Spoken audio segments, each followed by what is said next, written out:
our meeting. My name is Susan Shaw. I'm with the Virginia Department of Transportation. This is the second of our meetings that we're having. We had a meeting last night on an in-person meeting at Langley High School. And just so you know, we did videotape but the presentation as well as the question and answer session that followed that 7 p.m. presentation. And we'll be posting that later this week on our website for anybody who's interested. And so as we begin, I did want to take a moment to introduce our team tonight. We were last with you in September of 2021, where we provided a project update. But since that time, we've now reached our financial close and are starting our construction process. And so this is a chance for us to kind of refresh you with the project, but also to make sure that you know what's coming up as we move forward into construction. So from our Vdot team tonight, we also have Abby Lerner joining us, who's been involved with our NEPA process up through getting the project developed. We have Rimpal Shah, who's our project manager for implementing the project, and he will be presenting here in a few moments. And Michelle Holland, who is our communications lead for our mega projects team. We also have joining us our Transurban team. This is our developer along with their design builder. And so from Transurban, we have Tori Jones, who's the project director, Brent McKenzie, who is the communications manager for the Transurban team.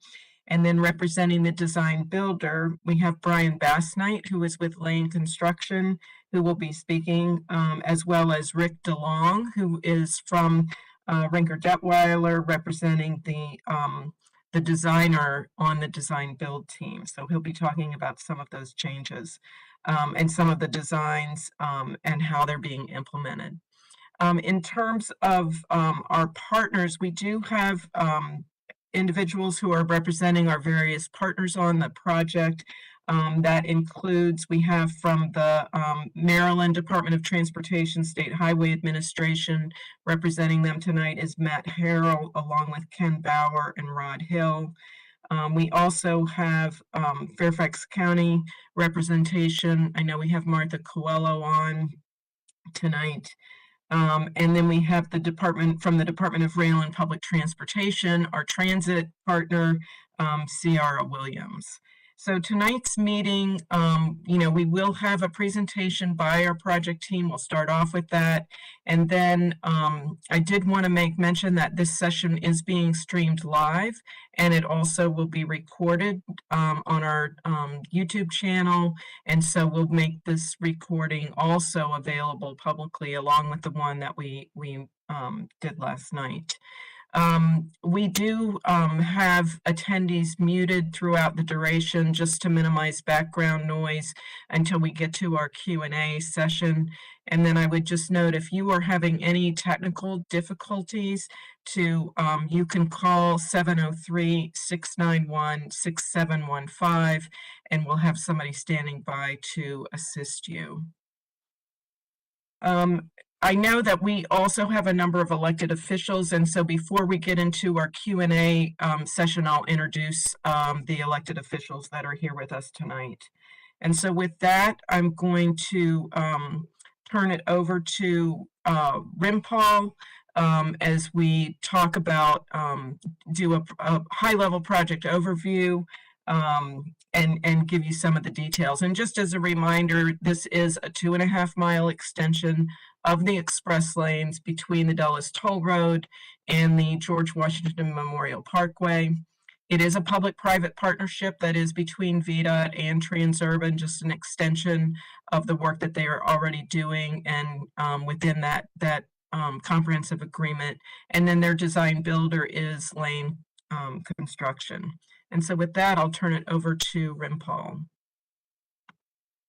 Thank you, Susan. Good evening, everybody. Myself is Rimpal Shah. I am the project manager from the Vdot side for the 495 Next project, and I will be overseeing the final design and construction of the project from the Vdot side. Now, as Susan already went through the general project overview regarding the project limits. In addition to that, just to add that if you look at the bottom of the slide, there are the project goals has been mentioned, and some of those goals are reducing the congestion, which is the main purpose of this project, providing additional travel choices, improving the travel reliability, enhancing the safety, which is one of the main purpose of any highway projects, and also moving the more people through this corridor. Next slide, please. Just to add more on the overview, so there will be two express lanes will be constructed as a part of this project, both two lanes on the north side as well as on the for the 495 northbound and 495 southbound, which will be the extension similar to what we have right now just south of the Dallas Toll Road interchange. And as you see the bottom of the figure where we are showing the shared use path, which is also going to be constructed as a part of the project. The path will be constructed on the west side of the Beltway that is currently exist and which is behind the sound wall. So the traveling public will not able to see that. Next slide. Now, in terms of accessing the express lanes, as we are constructing the new express lanes between the Dallas Toll Road interchange and George Washington Memorial Parkway, there will be a new access will be provided from this new express lane to and from the express lane to the Dallas Toll Road interchange as it is shown on the left side of the figure. Similar way on the right side of the figure there is an interchange for the George Washington Memorial Parkway. As we are adding the new express lane just south of the interchange, there will be a new access will be provided both to and from to the GWM George Washington Memorial Parkway. Next slide. Now, in terms of the major elements that will be constructed under this project, some of those elements include like improving the interchange and replacing the existing bridges. As we are adding these new express lanes, the George Washington Memorial Parkway as well as the Dallas Toll Road interchange, both interchange will be reconfigured to add those additional movements on that, as well as there will be some geometrical improvement will also be done as a part of the project to make the project to get some of those roadways to the current standards. And also as a part of the project there will be some multiple bridges will be replaced to add some to make it to the current standard, as well as to add the additional pedestrian facility on those bridges which is currently not exist. Now the next major element is adding the bike and pedestrian trails. As I mentioned before, there will be a new shared use path will be constructed on the west side of the 495 corridor, which will able to provide the new facility for the pedestrian and the bike path, as well as those will also be added on the new bridges that will be constructed as a part of this project. Now, in terms of the replacing existing noise walls and the new noise walls, so as a part of this project during the NEPA process, there was a preliminary noise analysis was prepared. Now we have the design builder on board. So the design builder as a part of the final design, he will update those noise analysis based on the current designs, and once that noise analysis will be finalized, it will be published on the 495 Next project website. And once those design will be finalized, it will we will able to know what is the length of the noise walls, what are the heights, and it will make public. And there is a whole process for the noise wall selection as well as for the noise wall, like what will be the feasibility and how the noise wall will be constructed, which will be shared with the public. The next element is, as a part of the project, there will be a stormwater management facilities will be constructed throughout the project corridor. Same thing for the stream restoration and stabilization. There will be a new stream restoration and stabilization will be provided as a part of the project throughout the corridor. And for that, Vdot is closely coordinating with the Fairfax County on that. Now, in terms of the project timeline, as Susan has mentioned before, we had a meeting, last virtual meeting in September 2021. Since that meeting, the project has achieved the financial close, which is the major milestone which will trigger the full NTP for the design builder, which occurred on March 1st, 2022. Now, in terms of the other major elements from the project timelines, the right of way acquisition is anticipating to start around summer of 2000, around summer of this year, which will be around a couple of months it will start, and it will go all the way up to the mid of 2024. Same thing if you look at the final design, the design builder has already started their final design since last year, and that final designs will go all the way up to 2024. Now the construction, as you guys are already aware, probably have seen some of the traffic control on the 495 next. So it started roughly 2 weeks ago, and we have established the work zone, and that construction will go all the way up to around early 2026. And currently the anticipated service commencement date is December 1st, 2025. Next slide. And I think at this point I will hand over to Rick from our design builder team. Great. Thanks, Paul. Good evening, everyone. My name is Rick DeLong, and I'm one of the deputy design managers for Rinker Design Associates. We're the lead designer for the Lane Construction Design Build team. I'd like to start off by just giving an overview of some of the design updates that we've made over the last 9 months or so since the last public information meeting back in September of 21. I'm going to start off at the Georgetown Pike. There really wasn't a whole lot of substantial change south of Georgetown Pike Interchange, so we'll start there. So at this location, we are ensuring that we're making a connection and integrating the project improvements with the Scotts Run Nature Preserve, providing a trail connection there. You know, the typical section on the bridge of Georgetown Pike crossing over 495, provides for a sidewalk on one side and a shared use path or a trail on the other side of the bridge. And finally, we're also providing several safety and operational improvements by providing some free flow movements from the Georgetown Pike down to the ramps to 495. We're also improving some of the acceleration and merge lanes by providing some additional merge distance as you enter onto 495. Next slide, please. As we move north on 495 up to Live Oak Drive, I know some of you may have seen some previous presentations where we've made several changes to the improvements at this location, even since the meeting back in September, as you can see in the graphics on the right here. One of the big changes is we shifted the location of the bridge crossing from Live Oak Drive over 495. The original bridge design was shown to cross north of the existing bridge, and our revised design moved that crossing to just south of the existing bridge. We did that for a number of reasons. One, we were able to build it outside of traffic, so it's less impactful to the traveling public. It also allowed us to avoid a retaining wall that was right there. It butted up against the 495 bridge, or the bridge there at 495, which would have necessitated a lot more construction all at once to get all that done and impacting that retaining wall. And there again would have been more impactful to the traffic. And finally, it also gave us an opportunity to shift some of the alignment on Live Oak Drive to reduce impacts to the community as well as the Langley Swim Club. One other feature I'll point out now, but we'll get into a little bit more detail later, is the stormwater management. Shown here in the cyan color on the top graphic from the original design, and then in the darker blue on the bottom graphic for the updated design. Our updated stormwater management design allowed us to additionally reduce the impacts along the corridor while actually exceeding the requirements for the project.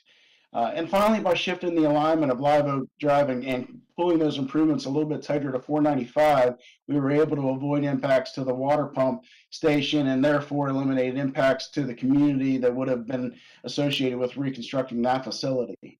Next slide, please.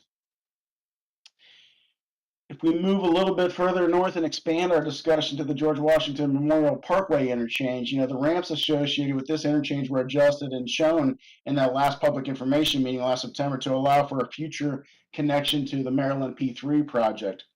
One of the things we did was adjusting one of the ramps on the east side of the interchange over to the west side. We also reduced significant impacts to right of way, as well as some of the view sheds that were in that southeast quadrant. And then again, I mentioned the stormwater management component previously. Some of the other benefits of doing that, it allowed us to avoid construction of almost over 1,500 foot of large diameter pipe that would have had to have been trenched into the rock underneath 495. And so there's obviously additional cost, disruption of traffic, and other elements that would have been associated with the work, that we were able to avoid. And again, as well as the reduction of the number of facilities along the corridor, which, it also translated into reductions to impacts to private property, as well as some of the environmental resources. Next slide, please.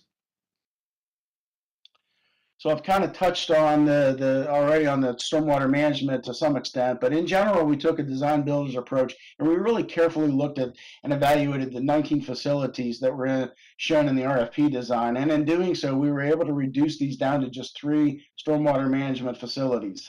And yet, while doing this, we were actually able to achieve greater on-site water quality treatment improvements, as well as still meet all the other requirements of the project. So that's what you see in these graphics above here. We've got 3 facilities. Down at the Dulles Toll Road interchange, there's an existing facility that we're modifying, changing the type of it, as well as the footprint slightly, so that we can still yet improve water quality and quantity benefits. We're constructing another facility up at Georgetown Pike, right there at the gravel yard that is already owned by Mdot, so no additional right-of-way impacts there. And then the third facility is up at the George Washington Memorial Parkway interchange, and that one manages the bulk of the water. That's where the vast majority of the water is draining to. And again, we were actually able to exceed both VDOT and DEQ's project requirements to achieve a reduction and decrease in flow. Next slide, please. So I want to touch a little bit on the bicycle and pedestrian facilities in the corridor, which has been a pretty big focal point of this project, and one of the benefits, honestly, of the project. There's a number of facilities that are being added to the corridor, and those facilities have been coordinated with the county's bike plan. I think Paul, touched on this a little when we were talking about the typical section. The shared youth paths are being shown, behind the sound walls and in between the sound walls and the residences. And so from Lewinsville up through Georgetown Pike, those facilities are occurring on the west side of 495. And when we get from Georgetown up to Live Oak Drive, you'll see it runs along Balls Hill Road, and then it ties into 495 and then stays on the east side of 495. And then that continues up north to Live Oak Drive connection, to provide a future connection with the Maryland P3 project and some of the trail features that they're incorporating as part of that project. In addition to that, there's also a number of facilities on the surface roads that are being improved as well. I'm going to talk a little bit about Lewinsville, where we're extending and providing better pedestrian crossings there, but we're also doing improvements at Old Dominion, Georgetown Pike, Live Oak, where we're either extending or improving the pedestrian facilities at those locations. Next slide. So just to touch a little bit on Lewinsville in more detail, at that location, we're providing pedestrian improvements that includes additional trails and sidewalks. We are incorporating, as you can see in the graphic on the right side, the purple line is the Lewinsville Trail that's going to go north and tie into Lewinsville Road right there near Timberley Lane. It was adjusted a little further away from the bridge in order to ensure that we had adequate sight distance. Some of the other features that we're incorporating include the rectangular rapid flashing beacons, as well as some high visibility crosswalks right there at the Lewinsville and Timberley Lane intersection. And then, as I've mentioned, we've made improvements to the Lewinsville Bridge that crosses over 495 by providing 10-foot sidewalks on both sides as you go across the bridge. So with that, I'll turn it over to Brian, who will discuss some of the construction aspects of the project.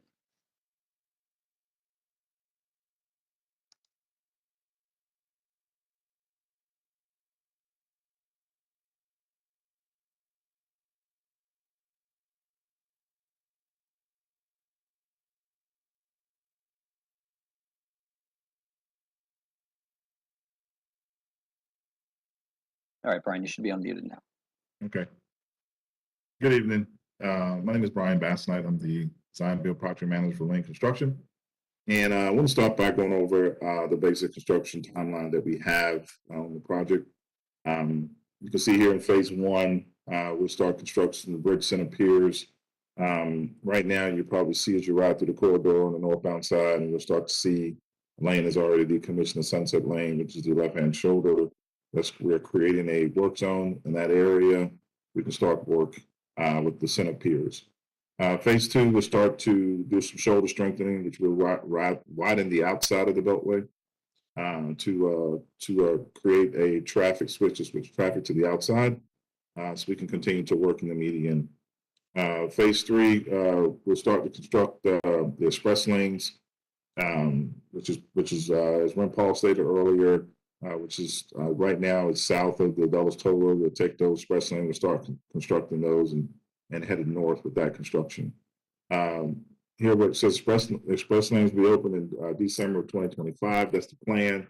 And phase four of that, as we complete the construction, will be more of punch list items and any miscellaneous items that we have to close the project out from the project documents.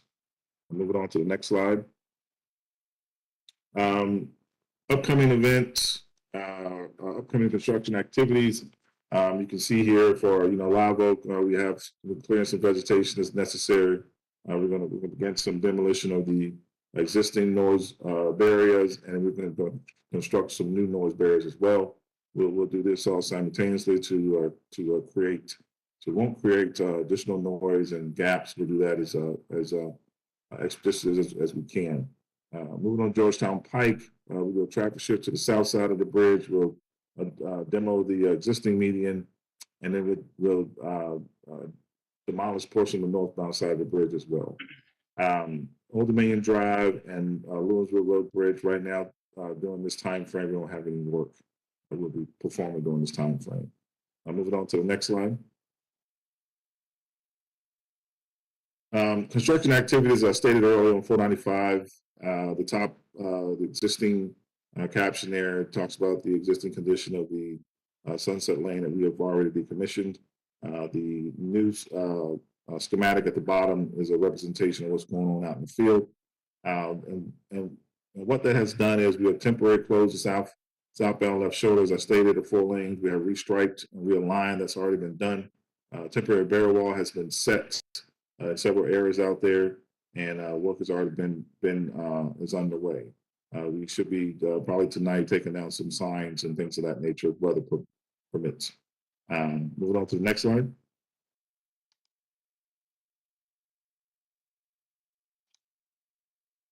So here we have Georgetown Pike Bridge here. You can see on the top schematic there, it shows the existing configuration that we have now. And you can see the temporary configuration we're going to have is we're going to demo the median, and then we will make the median area turn lane here.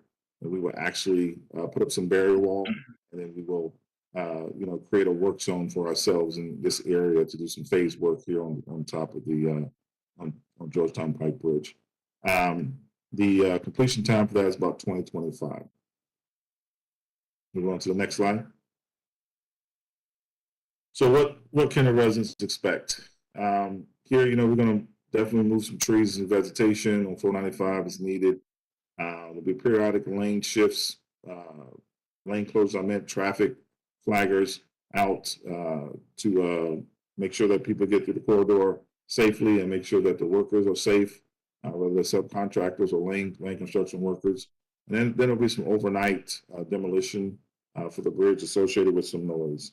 So we will, those are the type of things you can expect, throughout the 495 corridor. Move on to the next slide. Minimizing construction impacts. We are committed to reducing the construction impacts while maintaining the schedule. Very important for everybody to understand. We are, the quicker we get in, the quicker we get out. It's just easier for everyone.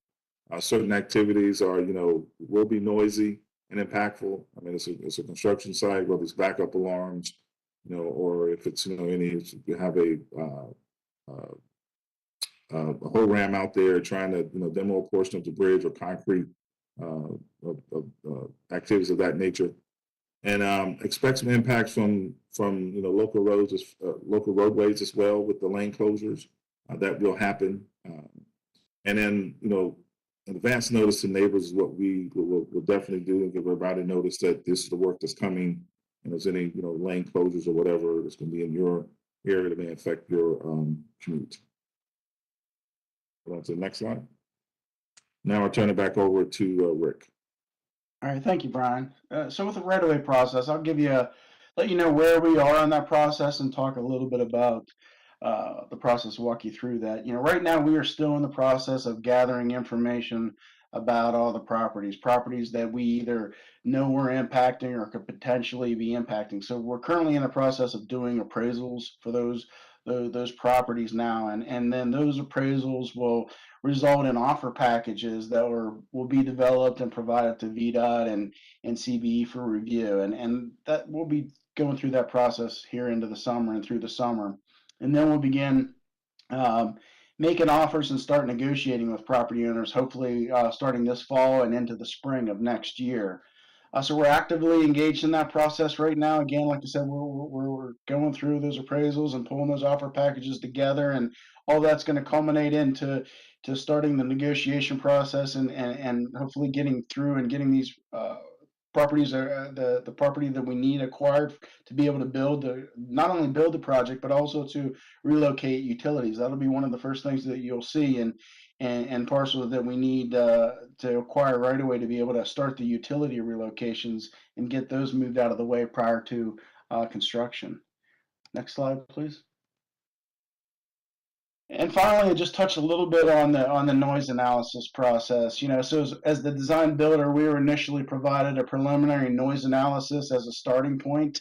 We have gone out in the field and vetted all that information that was provided to make sure it's complete, accurate, and updated. And now we're in the process of doing a final noise analysis based on that updated information and our current design. So now what you see on some of the displays that were provided as part of this meeting reflect the locations of the walls that were determined as warranted, feasible, and reasonable based on that preliminary analysis. We don't have the results yet from our final noise analysis, but we do anticipate that we would see any significant changes. But that analysis still needs to get done and reviewed and approved by Vdot. So that process is ongoing right now, and we should have those results by this summer, and a final report can be published and put on the 495 Next website later this year. Some other items I'll note: any walls that are existing that we impact as part of the project, they'll be automatically replaced to provide the benefits that are required for the project. Any new walls that may be warranted as a result of the final noise study will go through a public voting process where the benefited properties will be able to decide whether they want those walls or not. So the voting process will determine, whether these new noise walls will be built. And then all of those final walls will be incorporated into the final design plans prior to construction.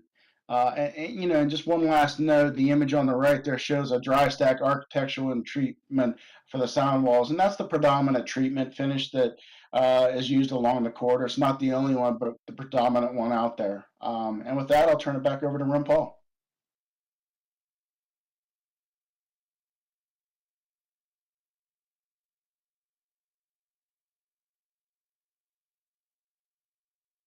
Thank you, Rick. So this slide mainly talks about the Virginia's transit commitment and transportation management plans. So in terms of the transit commitment, the Commonwealth is providing the funding to the Fairfax County to implement the bus route between the Tysons and Montgomery County, and that route has been proposed as a joint transit study done by both the DRPT and the Maryland Transit Authority, and that study was completed early 2021. Now, as a part of this project, there will be $2.2 million will be provided up once the service commencement occur on the project. That will be provided by the Transurban through their toll income, as well as the project is going to provide one-time $5.2 million for the initial purchase of the bus. so that the bus can started during the construction, once the construction will start on the project. Now, we are also working as a part of this project with the transit provider and the local jurisdiction, including the Fairfax County, as I mentioned before, to identify the other options and also the timing to provide the services across the two counties between the Fairfax and the Montgomery County. Now, in terms of the transportation management plan, as a part of this 495 NACS project, as it is a major regional project, Vdot has prepared the regional transportation management plan in order to address the congestion during the construction of the project. Then that TMP has been already approved by the FHWA and has been shared with the local agency also. Now, some of the goal of the TMP is to maintain the mobility during construction, enhancing the public as well as the construction worker safety, and providing the reliable information about the construction zone for the incoming construction as well as during the construction. Now, some of the elements that includes this TMP is the transit and transportation demand management, which is just covered or mentioned just previously. As a part of that study, there is a potential new bus route across the American Legion Bridge between the Fairfax County and the Montgomery County has been established. And also as a part of this TMP, one of the strategy is to encourage the carpool and one pools and to incentivize so that during construction we can minimize the traffic on the 495 corridor. Now, the other major element of the TMP is the traffic operations and incident management, which mainly covers the supplemental police patrols and service safety patrols required during the construction of the project. And just to be clear, these are in addition to what the design builder has been required as a part of the project during their maintenance of traffic work. Also, this includes the additional message board to give the advance notice to the drivers, as well as the monitoring the travel times and also the volumes of the traffic. The another major element is the local network operations and traffic analysis, which will cover as a part of the construction of the project. We also want to monitor how that will impact the local traffic on the major or minor arterial around this project corridor. The next and final main element of the TMP is the communications and outreach. And the communication and outreach will include the construction updates, which will be regularly released by the Vdot and our partnering agency, as well as the stakeholder project status meeting. We are meeting regularly with our various stakeholders to provide the project update, as well as the email and newsletter update or the news media release and social media updates that we are going to do as a part of this project communication. Next slide, please. Now, this slide mainly covers our ongoing VDOT's ongoing coordination with the Maryland's P3 project. And just to give you some historic background on that, I think in November 2019, Maryland Governor Hogan and Virginia Governor Northam announced the historic Capital Beltway Agreement. And as a part of that agreement, that will be provide a new American Legion bridge across the Potomac River, and that bridge will also have a pedestrian and bicycle facility on both sides of that bridge. Now, the final agreement is still under process as it's still under development, and that will mainly include the coordination for the design and construction elements between the 495 NACS project and the Maryland P3 project, and also the operation and maintenance roles. And the main goal is to have a seamless regional dynamic toll lane network so that both the state can operate their system independently. Next slide, please.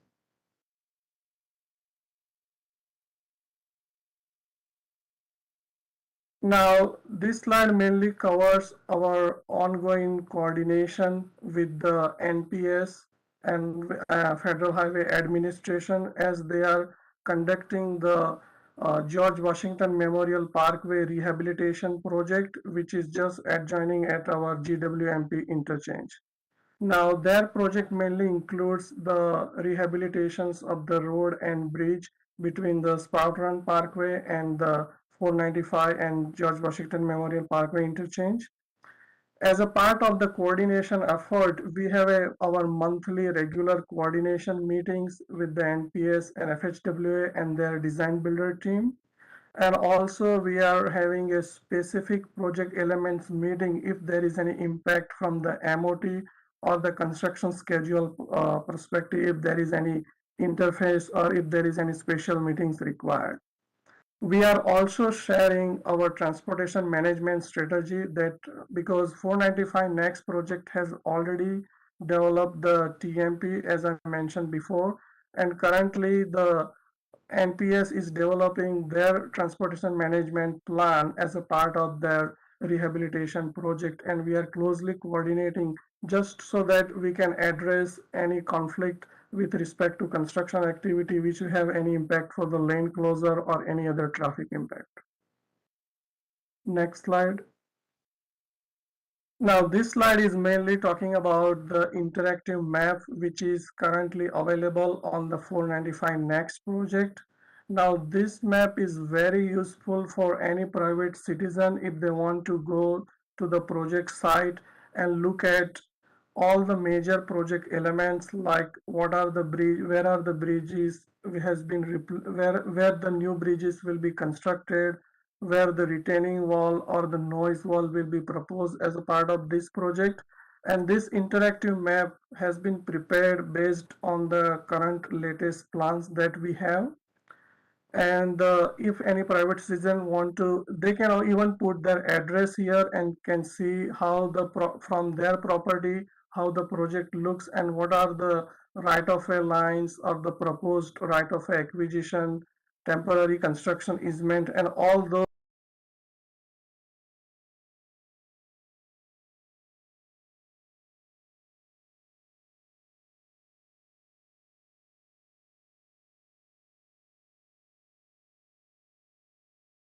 And anticipate to publish the FEIS on June 17th.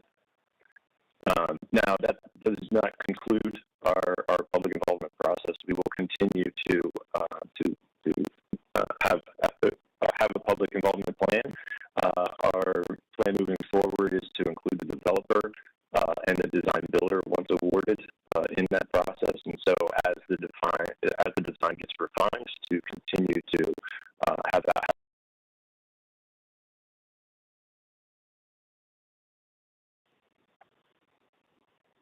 Okay, thank you.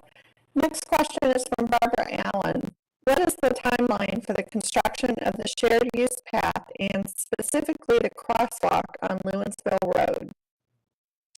Okay, for that, I'm gonna either ask Tori Jones and or Brian Bassnight if you have an idea for when that construction would begin. I know in the slide we just talked about it's not in the next 6 months, but do you have an idea for timeline on the Lewinsville Road work and the crosswalk there?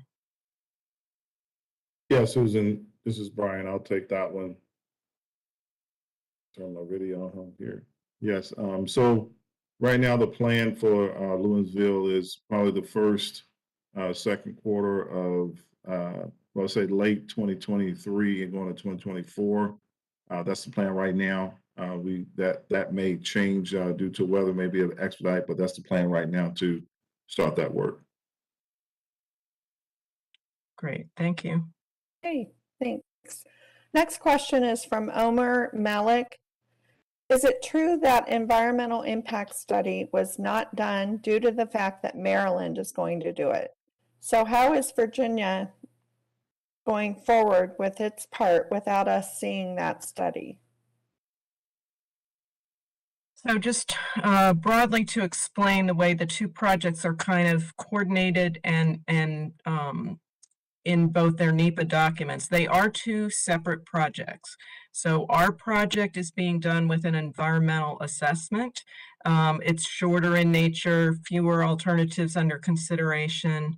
And so we were approved to do what we call an environmental assessment, and it covers the work that we're doing. It does take into consideration Maryland's project. Maryland's project is in the constrained long-range plan. And, so for our requirements for our study, we have to assume that their project is in place with our project. Now, at the same time, they're doing an environmental impact study, and they're doing the same thing with their study, assuming our project is in place with the work that they're doing. And they're doing an environmental impact study because their project is much larger, of course, extending up to 270 and then up the 270 corridor. And so their document is an environmental impact study. And so both projects look at how those two projects meet in the middle, so to speak. But, in our project, we're documenting the impacts that we have. And in Maryland's project, they're documenting the impacts that their project will have, assuming that our project is in place. Okay. And I would say, both studies have been available on, the respective states' websites, for some time as part of the public involvement process. And as designs have been updated, refined, and new documents become available, those have been posted online. So there's a lot of public information that's available on both projects and including both studies. I don't know, Matt, if you want to add anything on the Maryland piece. Yeah, I think you have it covered pretty well. We've had our draft EIS published on our website as well as our SDEIS, and it's also available sorry, let me pull up the information. It's available at the Dolly Madison Library as well as the Mdot Northern Virginia District Office and hard copy.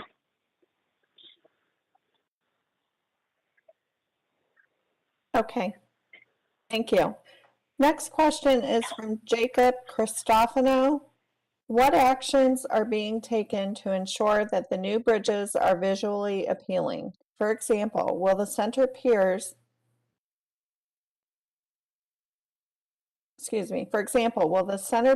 use square columns rather than cylindrical? And will the pier caps be hammerhead rather than rectangular?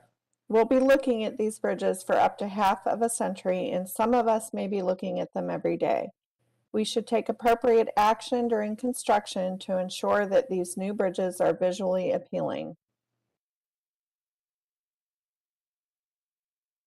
So we do have some requirements in our technical requirements for looking at surface features of the bridges, especially north of Georgetown Pike, looking at both the sound wall features as well as the bridges. I do think we allow cylindrical columns along with square pier caps, but we are looking at some of the surface features, for example, using the dry stack finish on abutments and some of the other features. I know we have had recently an inquiry specifically about the Georgetown Pike Bridge, and we are working with the community there to look at, if there's some features that could be incorporated into that bridge. Okay, next question is from Diana. How many homes on either side of 495 will be acquired at Georgetown Pike? So, yeah, there are no homes that are being acquired. The property that is being acquired are more I will call them slivers of land or portions of land, just for those properties that generally that abut, the Beltway or some of the roadways that are being improved, but there are no homes that are being planned to be taken. Okay, next question is from Omar Malik again. His question is Live Oak Drive being made less wide as part of this project or not? We received conflicting answers from Mdot and Mdot folks. This is a safety issue for the Live Oak neighborhood. So the current proposed plans on Live Oak Drive do show a narrowed section on that southern end. About 1,200 feet of Live Oak Drive is being impacted, and with a location being adjusted to the west. We're trying to strike that balance between minimizing that shift towards the neighborhood, trying to minimize that as much as possible, while providing a safe roadway. We do understand, you know, it's a very local street, but we'll be continuing to work on exactly what that typical section will look like. I believe, I don't know if any of our designers can answer. I think we do go down to a 22-foot wide pavement in some portions of the Live Oak Drive pavement section, and I'm not sure what the existing is. I don't know if is Chris Chalco or if our designer could respond on that. Susan, yeah, this is Rick. Yeah, we do have sections where we're going down to a 22-foot section on Live Oak. Like as you said, it varies along where we are with some of the impacts, but it does go down to 22 foot in some sections through there.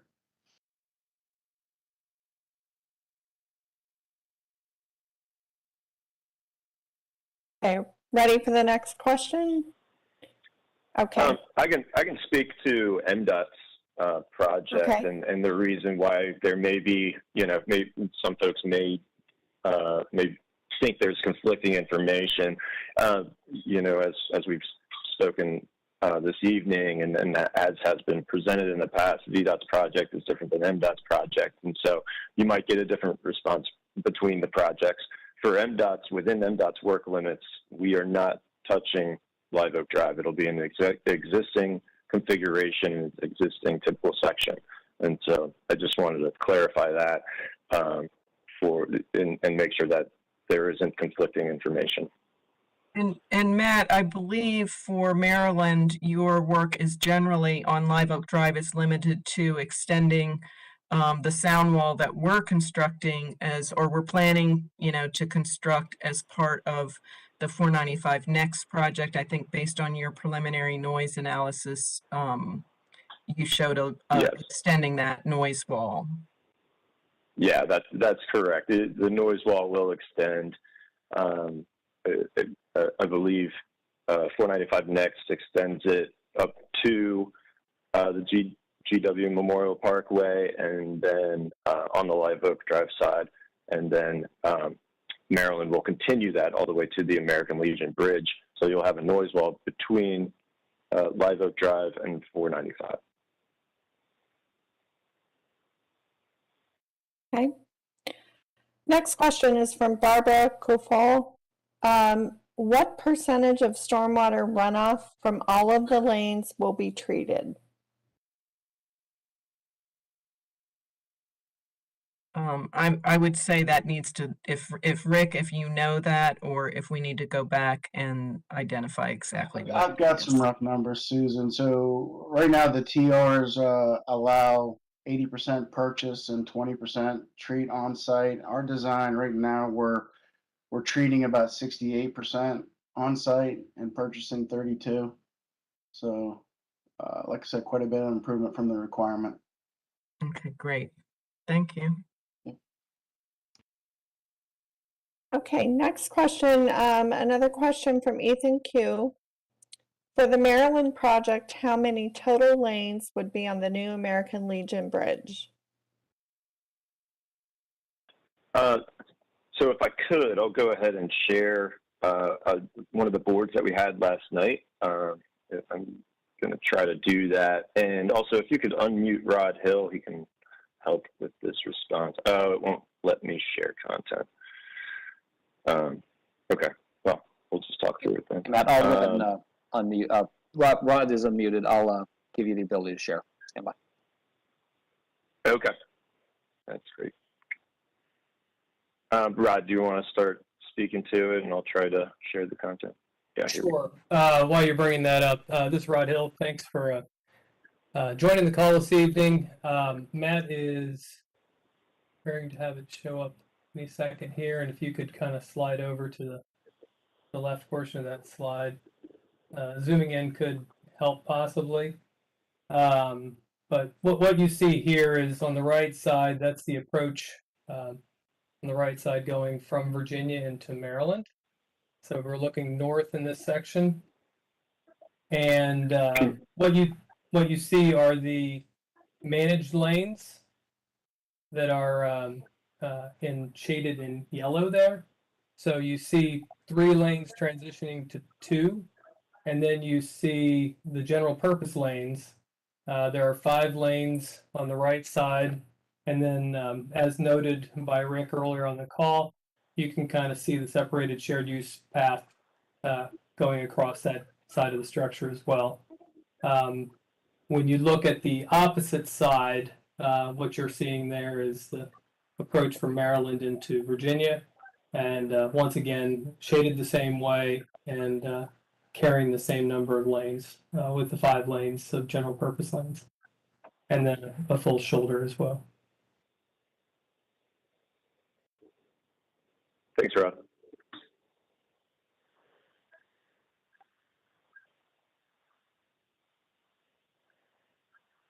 Okay, I think we're ready for our next question. The question is from M. Thenners.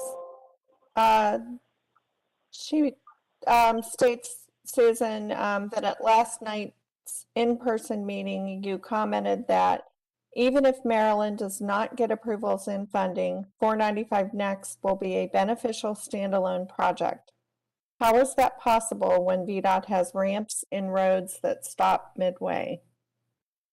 So we would have on our express lanes, we will have 1 lane that ties into the GW Memorial Parkway, and then 1 lane that will transition back to the existing section of the Beltway, pretty much at the GW Memorial Parkway.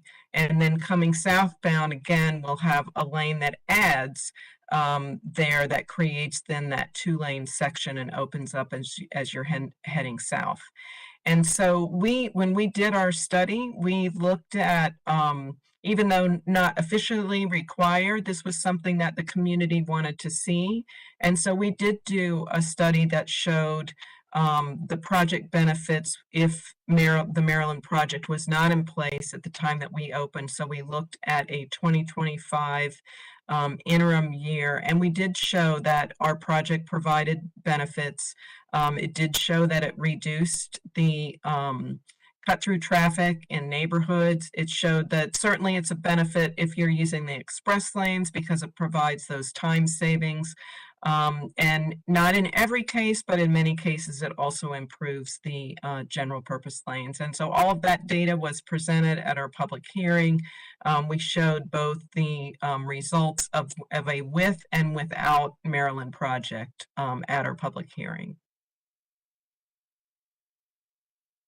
Okay, the next is a comment from April Georgilis. She states that Langley Club needs Live Oak Drive off-street parking to operate. This is also essential for safety for our children, hikers, bikers, school buses, and emergency equipment.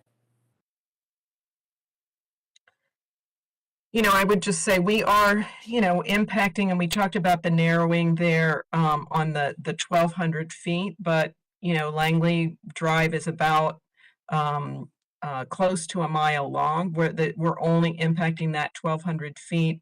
And most of the narrowing, what we're doing is really next to that sound wall. And again, it's to avoid pushing Live Oak Drive farther into the community. And we're not eliminating, there still are opportunities for, I would call it informal parking. There's no, official parking on the road. There's no parking signs, but they're not set up as, quote, a parking, space. It is all, just right of way, VDOT right of way for Live Oak Drive. So there still are opportunities. It is not, completely eliminated. There may be some areas where it would be difficult, but because of the narrowing and because the sound wall location, but it's not eliminated. Okay, Deborah Limbo asks, will the church at Balls Hill be removed in any of the future plans? We don't have any plans that would show that, no. It's not on any future plans that we have. Okay. April Georgilus states, Live Oak sound wall must be built on 495 where the current retaining wall is located. Redesign is necessary. I believe you're referring to where there is currently a sound wall. So, wherever there's a wall, and I do think on the official plans of 495, that was actually shown as a privacy wall or something like that. It wasn't named officially a sound wall, but we're treating it as a sound wall. And so in all of our policies where there's an existing sound wall and it's being impacted by a project, we would replace with a sound wall. And we would look at, what the current design says regarding height and features of that wall as it gets relocated. Okay, Melanie Shin asks, looks like, Melanie, that you tried to write in a question, but it's not coming through. So I don't know if you want to try that again. Okay, before we get to our next question in the chat, we have a raised hand that's been up for some time that I'm going to go ahead and ask you to unmute yourself. If you have the phone number ending in 59, your phone number ends in 59. It's a 703 number. Please go ahead and unmute yourself by pressing *6 and ask your question. Yes, hello. Thank you. I'm trying to follow up on the questions that were asked earlier. If you could please pull up the Maryland Department of Transportation graphic that was presented at last evening's meeting, showing specifically which VDOT ramps and roads were their responsibility versus Maryland, and then I'll do the follow-up question. Okay. I'm trying to see what's, okay. I'm pulling it up right now. So for all of us that attended last evening's meeting, it was alarming. So we were informed that VDOT, the areas that have the hash marks are VDOT responsibility, and the rest of the roads and ramps, including the 5 flyover bridges, are Maryland Department of Transportation design, build, and funding. So the question is very, very specific, and I guess we're not getting a specific answer on this. When VDOT, Susan Shaw says this could be a beneficial standalone project, for all of us that have looked at this graphic, including the reporters that are on this call, it looks like the ramps kind of end midair. So please explain to everybody on the call how Maryland got approvals to design, build, fund this project in Virginia, and what happens if their funding doesn't go through, which is not completed yet. So let me just say, it's always difficult at a project interface to show there's not a single line that says, you build the pavement up to here and stop, and then I'm going to start. There's going to be an overlap area, which this does not really show. So, we will be actually doing paving work all the way up to the GW Parkway bridge itself, because we will need to transition those lanes back in to the existing Capitol Beltway existing pavement section. And those ramps, just the same way, those will need to, the ones that you see hashed there that are connecting into the GW Memorial Parkway, they will extend into some of that yellow area that's colored by the Maryland project. And then when Maryland comes through, they will probably need to get in there and adjust some of that pavement. There's just no way to not do that, since we have to be able to connect to the existing beltway, and then they will need to come in and do what work that they need to do to connect to us. Now, I will say that it is complicated having these two projects, at the same time, but that's why we're coordinating so closely. And, once Maryland has a more certain picture on exactly their schedule, we'll again be very closely coordinating to try to eliminate any kind of rework, to make sure, it would be beneficial for both states that we can coordinate so that, these two projects are delivered seamlessly. But currently, we're showing that there actually will be construction going on at the same time with both projects. So, it will just be on us to, coordinate that effort and make sure that it is, working as currently as our project is designed. It's designed for us to get in there, complete our project, go away, and then the Maryland project comes in. But we know that that may not be the case in the end, and so we'll just need to continue to coordinate those schedules. Susan and Mdot, we appreciate the comment that you just made, which didn't answer anything. Basically, your Mdot, which is paid for by taxpayers, by the way, and Mdot have put these graphics and these design boards up for those of us in Northern Virginia to review. And it's alarming to everybody, including the reporters and our elected representatives on this call, that all of a sudden we have two projects, one by Mdot, one by Mdot, that are supposed to be coordinated but are not yet coordinated, nor is Maryland fully funded, nor should Maryland be building in Virginia. So the question is, when you say this could be this is going to be a standalone beneficial project, none of us understand how that's possible. And you didn't answer the question. So the project is coordinated, but we have a number of scenarios under which the project could be delivered. And so we just have to stay flexible with how that work might happen. So like what I just said, our project, if it ends up that Maryland's project doesn't happen before our project is completed, our project is beneficial, and what you saw on our maps that we showed, that is what we would build. And then if Maryland comes in, there will be additional coordination, again, to be able to deliver the projects more efficiently. So there is coordination. I think this graphic, I do agree, maybe there's some way that we could try to show this better, that there's an area of overlap between the two projects, so that they can fit together, because we have to have a project that can tie into the existing beltway, and then Maryland has to have a project that can tie into the work that we're doing. And so maybe there's a better way to show that graphically, but the two projects, I assure you, the two projects are coordinated, and we'll continue to do that as we move through the process. And the timing, may change, and that may change how we coordinate, but not the fact that we are. Susan, I know we're running out of time here, and I don't want to rehash this. Many of us spent hours last night at the meeting.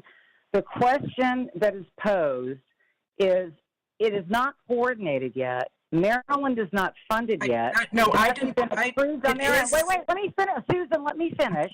Okay. So why is Mdot closing off lanes on the Beltway right now? If you go out to the Beltway right now, you cannot get to the American Legion Bridge. Why is this project starting without approvals and coordination that you can give it to everybody in writing with Maryland? That's the question. The project is coordinated with Maryland. It is coordinated. Does Maryland have funding? Does Maryland have funding approved? Now you're talking about Maryland's project, which that's a different question. Well, how can you coordinate if Maryland doesn't have funding approved? How is that possible? It's coordinated with the design that they currently have. And it's because it's But two, it's not, it's the two funding separate is not projects. approved, Susan. Right. There's two separate projects. Okay, so for the media and the press and our elected officials, this is all on record. Let's go from here. Yeah, Susan, I think, maybe showing a graphic of the 495 next plans in this vicinity may show that what the plans are if Maryland's project is not there at the completion of construction. So I don't know if your staff could pull up a graphic there, but I will add that, we are working with our developer to get to commercial and financial close. They're working on reviewing the proposals that they have in hand and working on how best to deliver the project and get the project funded. So we are currently working through that process, and we're still hoping to break ground in 2023.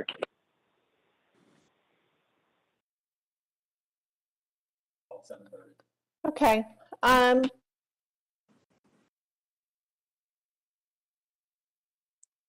See, M. Jenners has a couple questions.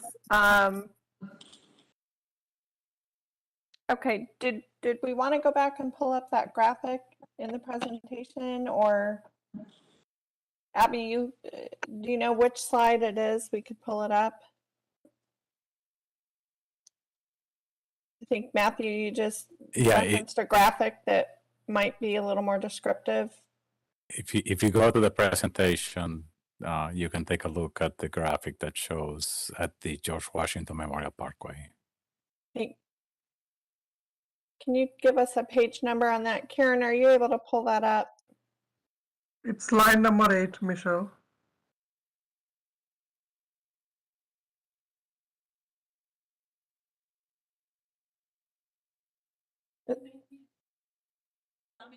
I'm trying to find you.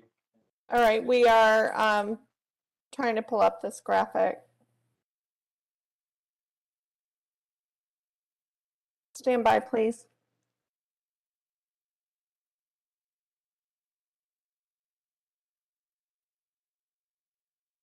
All right, Karen, you have presenter. That's And Rimpal, can you confirm, please, the slide number? Yeah, it's either slide number 8 or slide number 9, which talks about the design update. It's the, just pull up the slide number 9. Not, Did you want to speak to this, Abby? No. no. Go to the next slide. There we go. Yeah, and I mean, I can just cover that. Yeah, This- cover Susan. Yeah. Yeah, this shows the limit of our work. So as I was saying, the yellow is showing where the pavement on the Capitol Beltway will need to be adjusted, repaved, and tie in. And so it ties in right there at the GW Memorial Parkway Bridge. So you can see that our work extends all the way up there. Now, Maryland will need to be widening the Beltway in this area, but they can't do that until they rebuild the George Washington Memorial Parkway Bridge. And you can see the blue highlighted on that GW Memorial Parkway Bridge. That blue work shows some of the repairs that we are currently planning for the bridge. And this is just to treat like some of the joints and the surface of the bridge itself to give it a little bit longer life.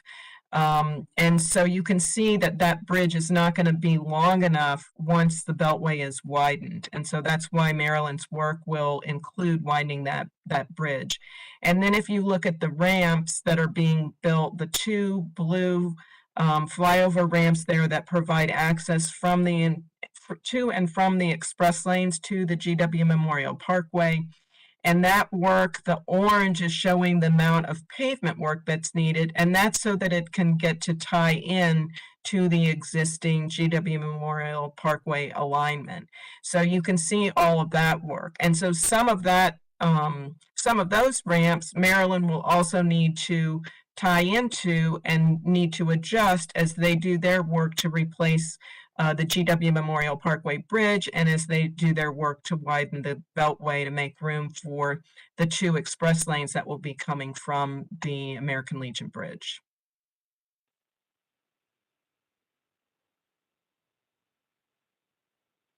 Michelle, you're muted. Sorry about that. Okay, thank you, Susan. M. Venners asks again about Maryland's approvals to be able to design, fund, and construct bridges in Northern Virginia, and once wondered were there any public hearings held in Virginia. She'd like Mdot to address that again. She states that Mdot and Vdot did not answer this question on how approvals were applied for and received. Matthew, I know you covered the public hearing process that Maryland followed and including upcoming involvement. I don't know if you wanted to quickly go over that again. Yeah, I can quickly recap that. You know, as I mentioned, we had public hearings held for our DEIS, 6 of them, in fact, between August 18th, 2020 to September 10th, 2020. 3 of them were in person and 3 of them were virtual.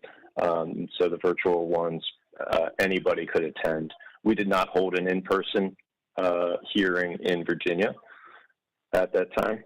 And the supplemental DEIS, we held a virtual public hearing for that on November 1st as well. When we sent out notifications and advertised for these public hearings and for our project, the distribution went out through the Washington Post, through social media, mailings, newspaper ads, online digital ads, and so it's we had a very elaborate outreach plan to make sure that we tried to cover as many people as we could, and in fact the Washington Post advertisement reached over 650,000 people in the area.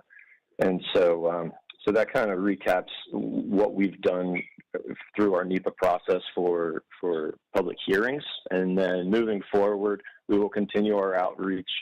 We don't have formal public meetings scheduled at this time because we're working on completing our developers' procurement process and bringing on the design builder.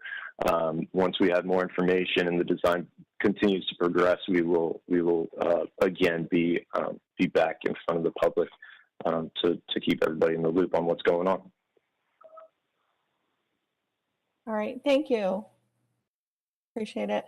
All right, Ethan Kua's next question is, once the 495 express lanes extend further north past the American Legion Bridge into Maryland, will there be any transition points that allow traffic to enter and exit the express lanes like on the current 95, 395 express lanes and the new 66 outside the Beltway express lanes? I'm going to defer to Matt on that, if you can answer. I'm sorry. So the question is, the American Legion Bridge area is quite picturesque when all the flyover ramps make it ugly? The question before that. Sorry. Oh, the question before that. Sorry, I got ahead of myself. Once the 495 express lanes extend further north past the American Legion Bridge in Maryland, will there be transition points that allow traffic to enter and exit the express lanes like on the current 95, 395? You know, Rod, if you could unmute yourself, I think you have a better handle on where the exchange points will be in Maryland.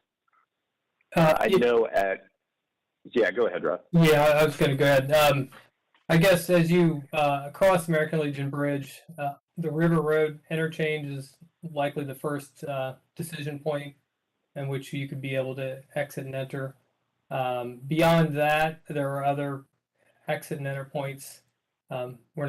We didn't come to this meeting necessarily to talk about the interchange points in Maryland, but that can be viewed on the Op Lanes Maryland website, where there's an interactive map that does show graphics related to this information. So I would say best to point to that location for the public-facing information.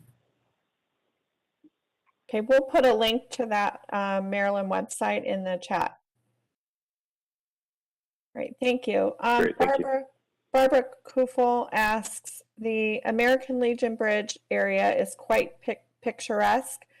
Won't all of the flyover ramps make it ugly? So I will just say, you know, we are looking carefully at profiles, trying to keep them as low as possible through the GW Memorial Parkway interchange. We also do have requirements for certain types of finishes on those bridges to try to, you know, make them aesthetic as possible. So, you know, we are working to come up with designs that will hopefully do that. And I think Maryland has, although this isn't the question specifically, but you have committed to do some work with the American Legion Bridge and the aesthetics there as well, correct? Yeah, so I believe we worked with the National Park Service. I'm sorry, I don't believe we have worked very closely with the National Park Service for the George Washington Memorial Parkway interchange and what we're doing through along as it ties into the George Washington Memorial Parkway. They have viewshed requirements and things to make sure that we don't disrupt it you know, inhibit the view of the area. And so we've worked closely with the National Park Service to make sure that we're complying with their requirements for parkland. Okay, next question is from Melanie Shin. During the in-person meeting yesterday, Susan said that we have all the approvals needed for this project. Is VDOT willing to pause and modify this project if the community is against it? Or are you just holding these meetings for the sake of having meetings for record? What would be required to halt this irrational rush of the current construction plan? So, you know, we are always, you know, welcome to receive public input, and where we can accommodate it within both our project cost and schedule, you know, we will include it. We did have a lengthy, you know, period where we were receiving comments and input from the public, and following that process, we took our project both to Fairfax County Board of Supervisors for their endorsement, as well as the Commonwealth Transportation Board. And so, you know, having received those approvals, and that was in consideration of all the public input that we received, we are moving forward. Now, I understand, you know, the community is not 100% in support of the project. I think that's probably typical of almost any project that we would do in Northern Virginia. At least I've never, in my experience, done a project that we had 100% approval. Now, that said, you know, we are willing to work with the community on on specific elements that could have, you know, could be accommodated within our project cost and schedule. And so, you know, some examples of that, we're looking at, as I said, certain elements of the Georgetown Pike Bridge.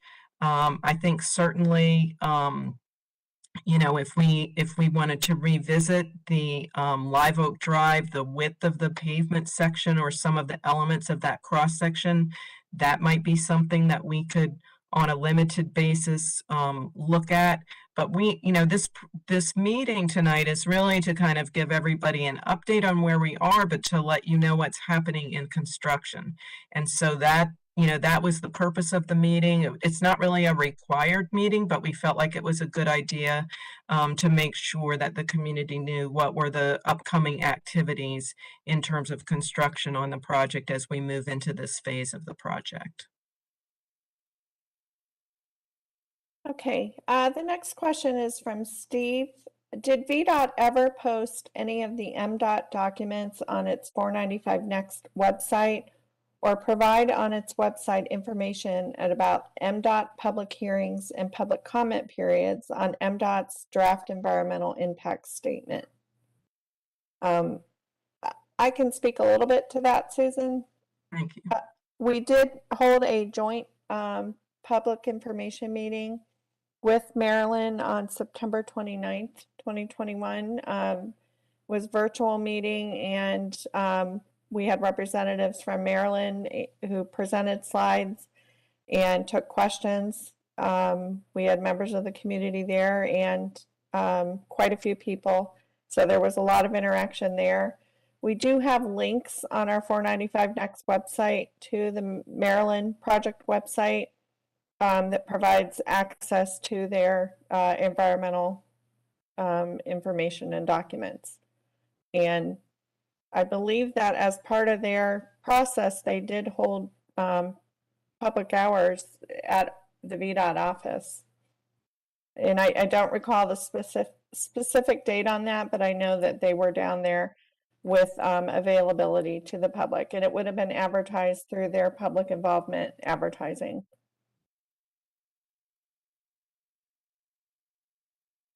This is Rod. I guess adding to that also, Mdot SHA was had representatives at the tables. I think May 20th, 2019, at the Mdot Next public information meeting, and on October 5th, 2020, at the Mdot Next location design virtual public meeting as well. So along with others, but that just to date back in the timeline some. So there has been early coordination efforts there. Okay. All right. Thank you. Okay. Omer Malik asks, if Maryland's EIS study recommends not going through with the project, we are just going to have 2-mile increase in hot lanes to the GW Parkway at a significant cost to Virginia and not fixing any traffic issues. It's even worse for residents of Live Oak because VDOT policy will not make anything better, like utilities access for affected residents. I mean, I think we'll just take that as a comment. You know, we understand the concern there, but I mean, you know, we believe our project is beneficial even if the Maryland project doesn't happen. It will be much more beneficial if the Maryland project happens, but we still believe it's beneficial. I will say, just because this is a public-private partnership, you know, very limited in terms of its, you know, the commitment from VDOT in terms of cost from the taxpayers per se. Okay, Melanie Shin comments, Live Oak Drive is not a local road. There are so many hikers walking on that road to access Scotts Run Trail, etc. If you narrow Live Oak Drive, how would you ensure the safety of these walkers and bikers? And like I said, I think that's something that, you know, we'll take back that comment. I think try to work with the community as best we can. I think, you know, the narrowing was intended to minimize impacts to the community, given some of the other constraints along Live Oak Drive, but certainly that's something that we could take back and have some further dialogue on.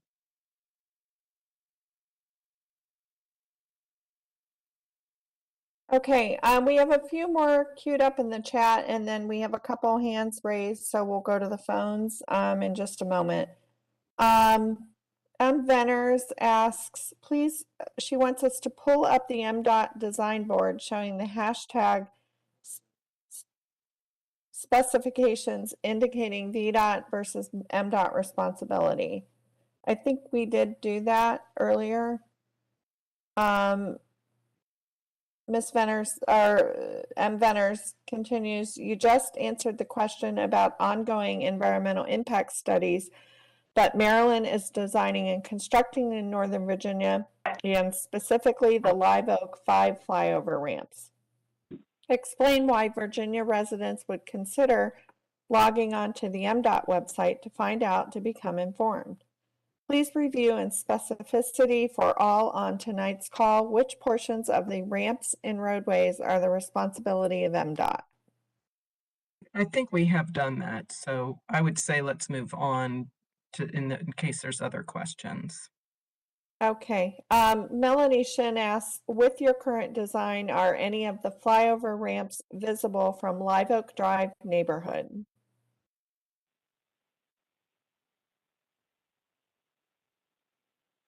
I'm not sure if the designers want to answer, Rick DeLong or anyone. I don't believe they will be because of the sound walls will be in front of the. Yeah, I Live believe rooms. that's correct, Susan. Okay. I would need to double check, Okay. but I think the noise walls should block those. But I would need to go back and take another Okay. look. So let's go back and take a look at that and so that we can answer that. Yes. Last night, it was said that they were at the headlight level.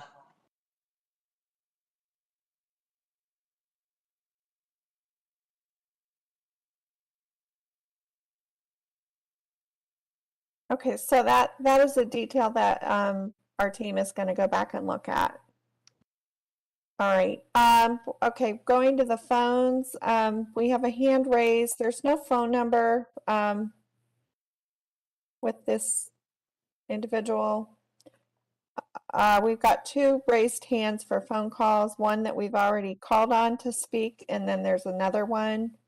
If you could go ahead and please unmute yourself. This is Graham Jones. Go ahead. Right, I'm on the phone. I have a question. Why has the exit to Georgetown Pike from southbound 495 been moved? The present exit location just before Live Oak Drive Bridge provides access to both the GW Parkway and the Georgetown Pike, and that works fine right now. The new exit location to Georgetown Pike is so close to the ramp to Georgetown Pike that you've had to add an additional bridge so that the ramp can pass over traffic coming off the GW Parkway onto 495 South. That bridge would not be needed if the Georgetown Pike exit remained combined with the GW Parkway exit as present.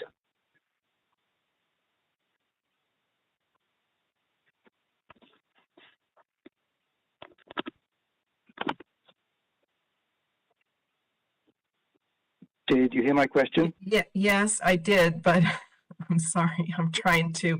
I might be able to pull up a map, but I'm not even sure which one to pull up. I'm not sure I heard it, but I'm not sure I followed it all, and I don't know. No. So You sorry. can see it quite clearly on the interactive map. You put a new bridge, just goes under the ramp that goes up to up to the Georgetown Parkway, goes up to the Georgetown Pike. It's a bridge underneath the ramp, which is not there with the present arrangement. And I'm wondering why you really needed to do that. It's because you've added the exit to Georgetown Pike is now very close to the ramp. And that's because you needed to get traffic going back onto the Beltway coming off the Parkway underneath the ramp.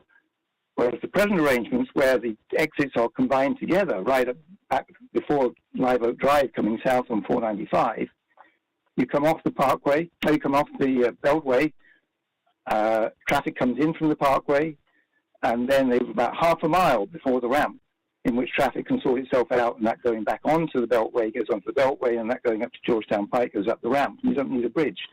But because you've moved the exit to Georgetown Pike so close to the ramp, you've had to add an additional bridge, which seems to me unnecessary. I'm going to ask if either maybe Abby, if you're following this, or Rick DeLong, either one. Is it something you can address, or do we need to take it offline? Would our Georgetown Pike image show this area? I think it's off of that image. I think you have to go to something different. Yeah, you can see it on the interactive map on the website. You can see it very clearly. Okay. Yeah, I can chime in on this, Susan. This is first of all, Thank you. I was involved in the preliminary engineering.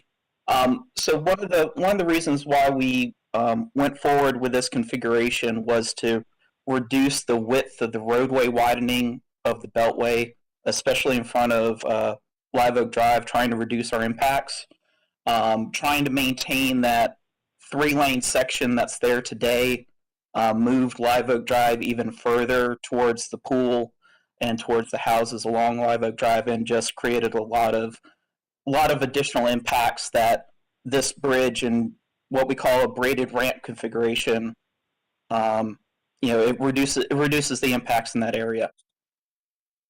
Can I come back on that? Or maybe we need to take it offline. But you've got to widen, you've got to have that additional lane there anyway, for the traffic coming off the Parkway. And if you look at the interactive map, you can see that third lane, that right-hand side lane is there. And then it comes back in a little further down where the traffic comes off the Parkway if they're going to Georgetown Pike or to the Beltway. And it's just a short length that you have deleted. But the third lane on the right-hand side's got to be there. So you haven't saved anything by adding that additional bridge. In the critical area, sir, where we have the pump station that provides all the water for the Live Oak Drive residents, we have a very narrow area to construct this project, and so by moving you're correct, moving the ramp further south allows us to reduce the project in this area, so that when we get to the area where the space becomes a little more plentiful, we can then establish that exit and keep traffic moving through the corridor, going to Georgetown Pike and going towards the southbound Beltway from GW Parkway. Okay, I understand your reasoning, although I think you've added a whole extra bridge, which must be more expensive than that little bit of extra widening you could have done further back.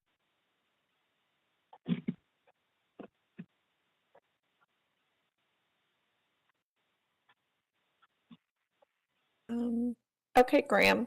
Graham, did you have any other questions? Sorry. I do have one other question, which is probably going to be shorter, if I may. Okay. Mm-hmm.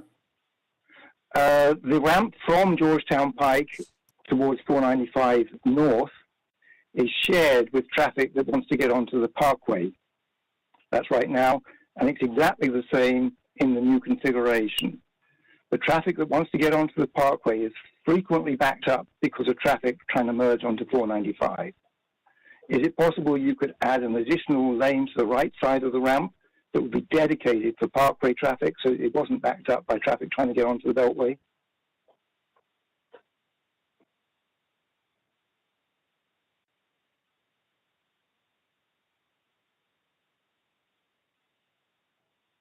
Is that Great idea.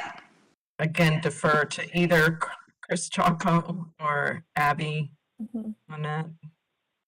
I have to say, we can take a look at that. However, keep in mind that we're trying to minimize right-of-way impacts, and when we try to do anything like what you are suggesting, we may have to provide some physical separations, and that pushes the Beltway farther out towards the houses. But we can take a look at your suggestion.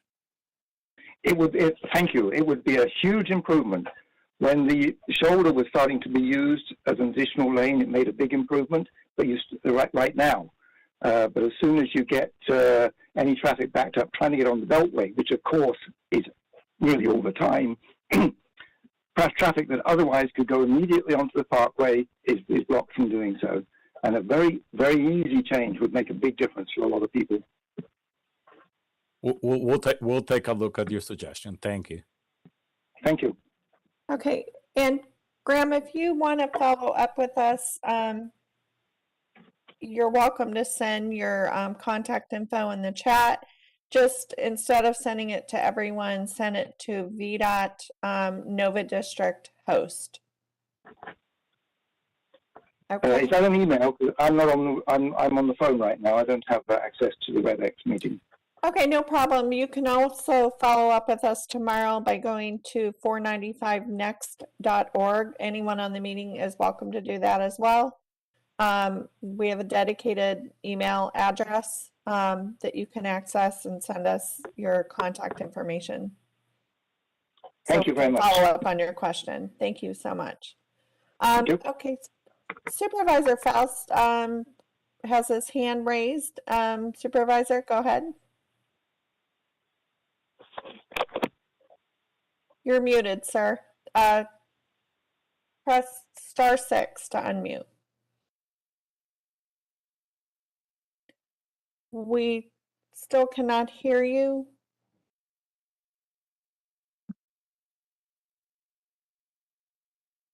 Supervisor, I think you had it there for a moment. I think you ended up double tapping.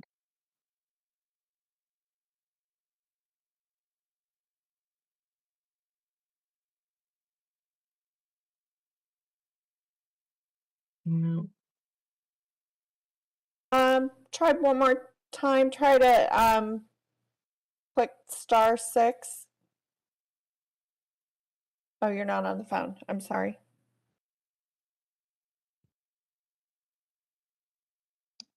Justin, are you able to unmute? No. Okay. I'm so sorry. We are not able to hear you.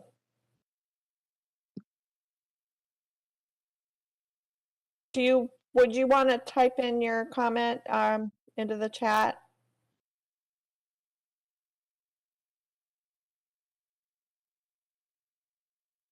We're trying to unmute from our end as well without any luck. Okay. Okay. We will keep going and try again, hopefully, so that the supervisor has an opportunity to talk. Okay, we have several hands raised. So phone number ending in 95, please go ahead and unmute yourself.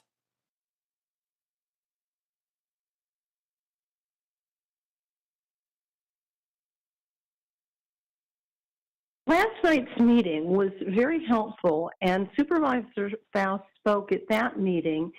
And I'd like to know if you've had a chance to post the meeting on the Mdot site. I've been looking on the site as this meeting has been going on. I haven't been able to find it. That doesn't mean it isn't there. But is it posted? What's the best way to find it? And if it isn't posted yet, when will it be posted? And thank you for giving us some information.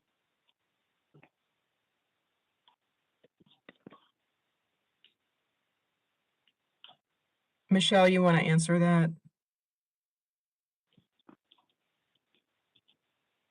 You're muted if you're speaking. I'm sorry, Susan, we were dealing with a technical issue. Could you please repeat the question? The question is, yeah, when will the video recording from last night's meeting be posted on the website?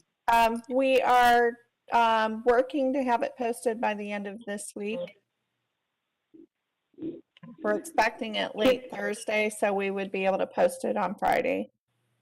And where is the best place to find that on the website? I've been looking on YouTube. There's a link to YouTube to watch the meeting, and I have not been able to get through on that on my tablet or on my phone. So just so I don't have to keep looking at a number of different sites and getting frustrated, where will be the best place to find the link on Thursday? Okay, we will put the link in the chat. It will be on our 495next.org website under the meetings page, where we have information about these specific meetings, both last night and tonight. We will link to the respective videos. So the recording. And I assume. I'm sorry. Go ahead. I'm sorry, Susan.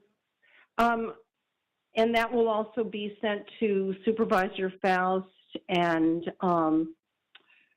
Barbara Favola and Kathleen Murphy? Absolutely. We can get it through.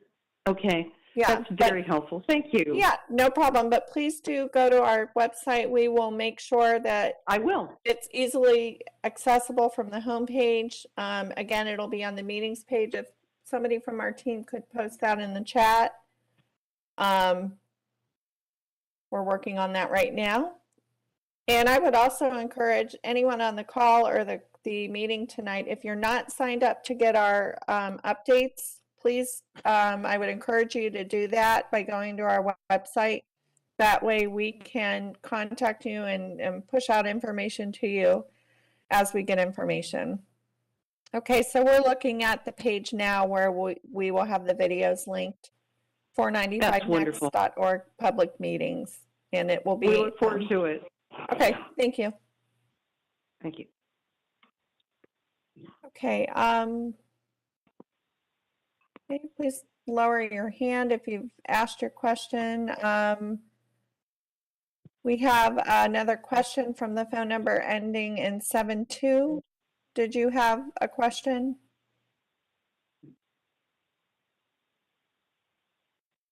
I guess that's Graham Jones again. You answered my question earlier, so I don't have another question. Oh, okay. Sorry about that.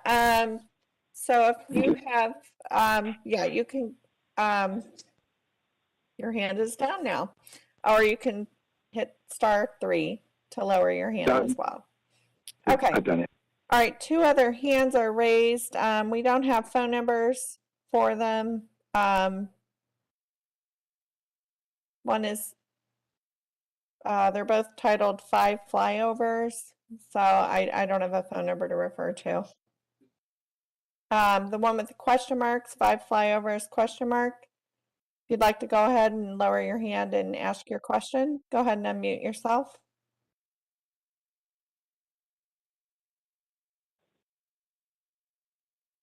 Hello, can you hear me? We can hear you, yes, go ahead. Okay, thank you very much. It's Deborah Butler, and I just wanted to share some information with the people who are new to the meeting, who did not attend yesterday. I have some information that I would like to share with them and also some follow-up questions. Number one, at the beginning of this, you stated that we will have this available in video tomorrow. Is that correct? Tonight's meeting will be available. We expect it to be available tomorrow, as long as we don't run into any technology glitches. That is what we are working toward, yes. Okay, terrific. What is the delay in getting last night's meeting posted? And in the interim of not having the video posted, would you please post the stenographer's copy of the meeting? We will post both as soon as they are available. We rely on vendors to provide both the video service and the court transcription, and we are waiting to receive the finished product from both vendors. And that will be unedited, correct? Right, yeah. Perfect. It would Thank not you be so edited. much. Thank you so very much. On the follow-up questions, if you have a chance, could you please pull up the Mdot map that was shown on the boards, because that is the clearest that we have seen. It was shown last night. And while you're doing that, I will just refer the people and the press to the Interchange Justification Report dated April 2021, which was the revision and the justification for 5 flyover ramps and 3 new bridges. When you look at study 4.4, page 4-10, I think it's page 30, and you look at the study area boundaries and facilities included, it runs through those areas that VDOT has studied. Clara Barton, George Washington, Route 123, Route 276, Route 123. I won't go through them all, but I will just point out that the George Washington Memorial Parkway Interchange was not studied. When you go to Table 6, the no-build CLRP, which says there are benefits to your standalone project, assumes, as you rightly said, that Maryland has completed their project. If you cross-reference this to Maryland, Maryland shows that in 2 of 4 instances, traffic still remains severely congested. Back to the IJR report, 6-3, 6.2.1 on page 6-3. In the I-495 next project, there's a left slide slip ramp from the GW lanes that would provide, this is in the no build, that would provide develop one of the 2 north lane managed lanes into Maryland. In the south lane, two southbound, 2 managed lanes. In the build, connections between the Maryland managed lane systems and the GWMP include a ramp from the southbound Maryland managed lanes to the GWMP, and from the GWMP westbound to the northbound, a ramp in each direction. When you go to Maryland's FDIS, you will find on page 105 what they studied. You will also find all of their traffic. Nothing that they are presenting or you are presenting tonight with 5 flyovers and 3 new additional bridges was studied. That necessitates a new look at it from NEPA. And we would like to know, how did this happen and what is going to be done about this?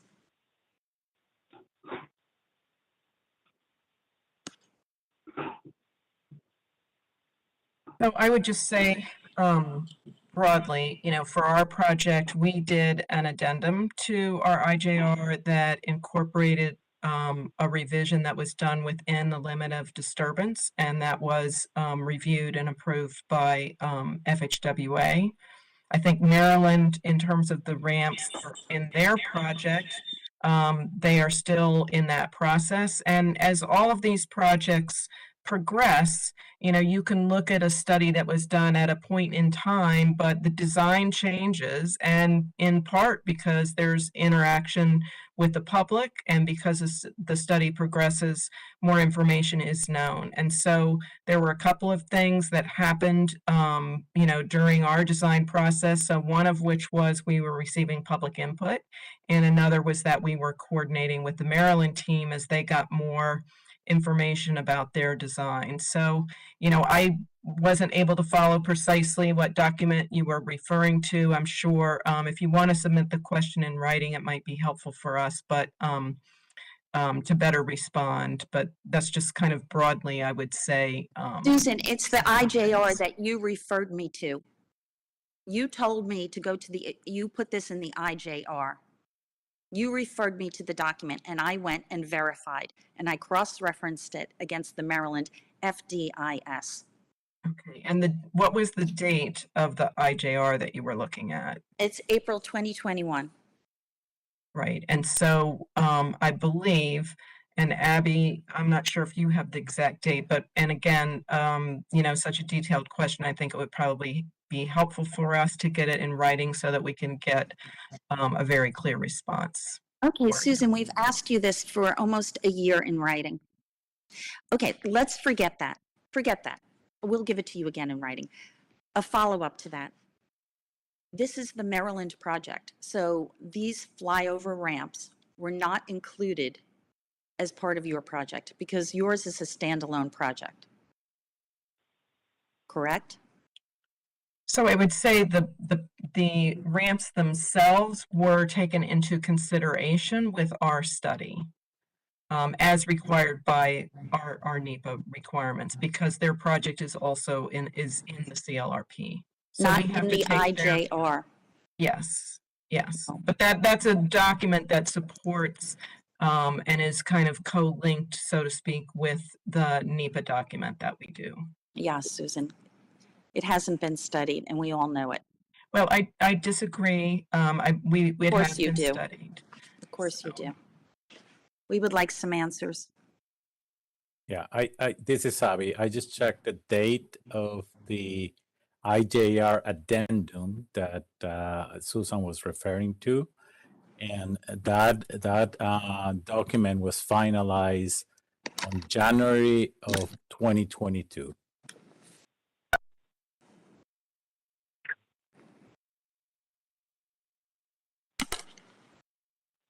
And what's the public process for that? And does it include those interchanges that Maryland is building on Virginia soil? The document was reviewed and approved by Federal Highway Administration. When was that? The approval on January 14, 2022. And did it include those 5 flyover ramps and those 3 new bridges as part of Maryland's project? The document included the modifications that were implemented, the design modifications that the Virginia project implemented. The Virginia project.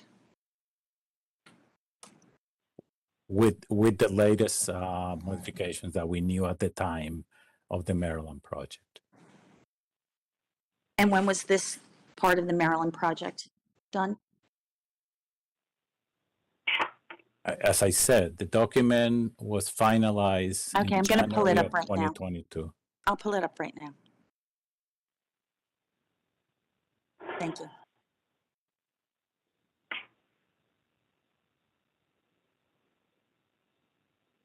In the can everybody hear me?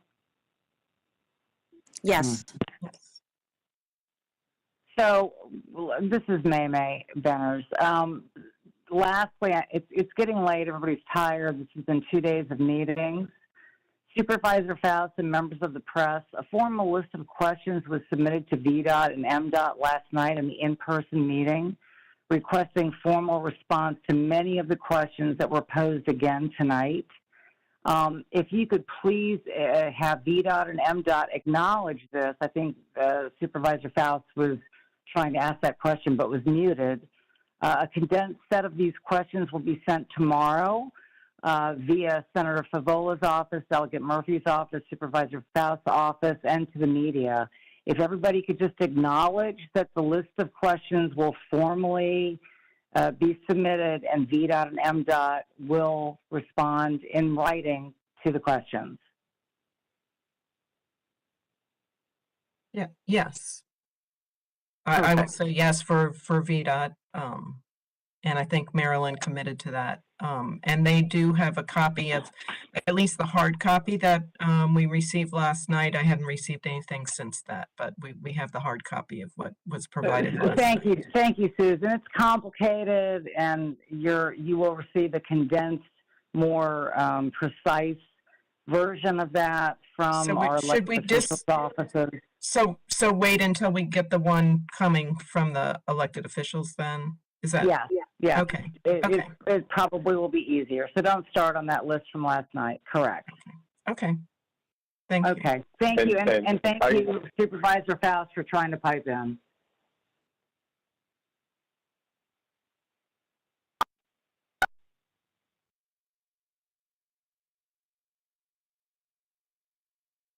I was muted. Okay. I'm going to go back to get a couple more questions on the chat.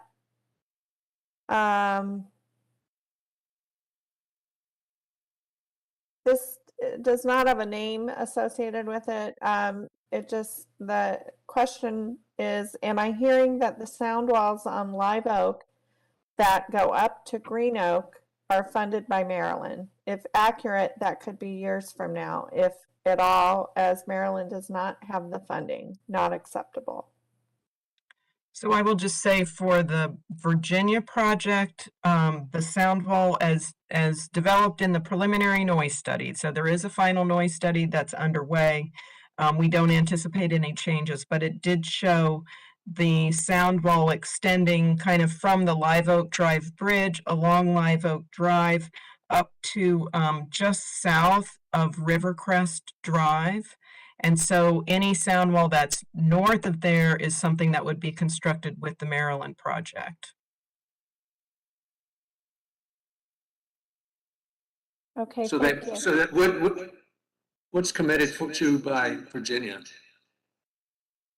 So, we committed to up to just short of the Rivercrest. Is it Rivercrest? Yeah, Drive. And that was Rivercrest. It goes Green Oak and then Rivercrest. Right. Yeah. Right. And so, we do have this process where okay. Oh, sorry. Sorry, you can go It's ahead. okay. No, go ahead. I just had my volume down too low. Okay. So we do have this process where we do a final noise study.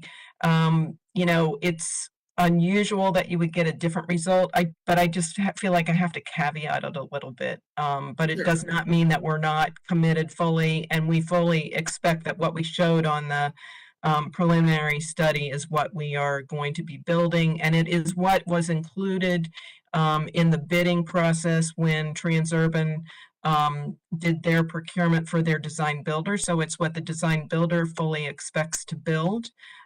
They are responsible to do this final noise study, but they don't control the review and approval of that. That would come through us, and also FHWA would again look at it and be, approved by our chief engineer.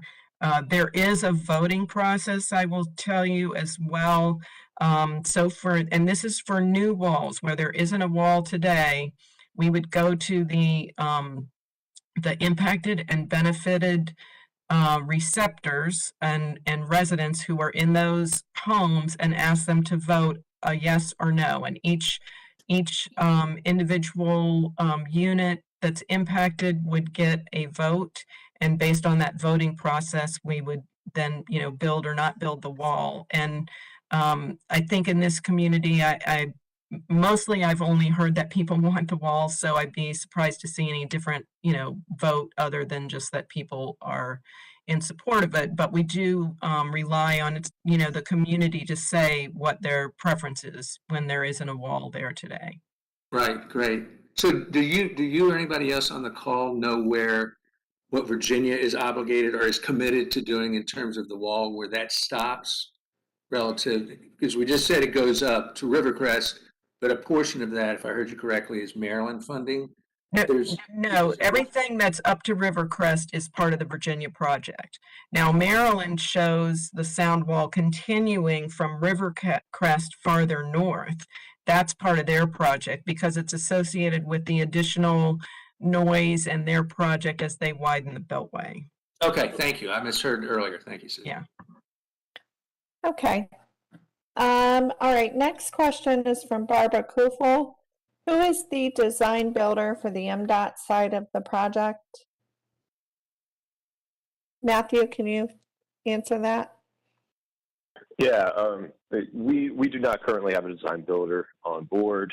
We do have a developer. Our developers Accelerate Maryland Partners, and they are currently in the procurement process to bring on a design builder. So they're evaluating proposals, and we hope to have a design builder on board in the next couple months. Okay, thank you. Next question is from Ted. Why doesn't VDOT plan for hot lanes access from Georgetown Pike? Can't get on or off to it. So, part of that was just looking at the, what the demand was for in the region. But I will say that that's something that the developer, which is Transurban, has looked at that. And they have elected to build the bridge, the Georgetown Pike Bridge, long enough that access could be added to and from the north to the express lane, so that you would have that ability to get on to the express lanes heading in the towards Maryland, and you would also be able to get off from the express lanes at the Georgetown Pike. But I will just say, while the bridge is going to be long enough to accommodate that, it's not something that we studied. So it's just an investment that's being made now for the future potential. And if that access were considered, we would need to come back. It's not included in our NEPA study or our IJR. You will not find it in there. So we would need to come back and have a public involvement process to provide that access if it was ever determined to do so in the future. Next question is from Ted. This question is about the Georgetown Pike exit. What is being done to fix the traffic issue?